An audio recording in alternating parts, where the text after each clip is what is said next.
এই যে এখান দিয়ে একটা রক থাকে, ওই রকটা ফালাইতে হয়, বুঝলে? যেটা দেখা যাচ্ছে নীলা নীলা, কেমনে ফেলাবা? টাইম না,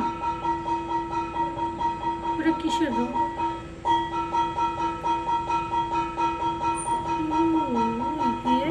এই কর না,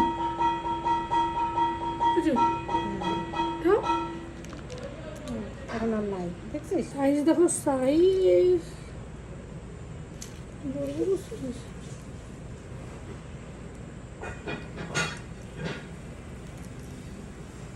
এটা কি পটি?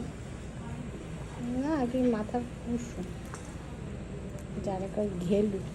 ঘিলু দোকান, সেই কষ্ট। এ কি করবো? ওই কথা তোকে বড় হচ্ছে।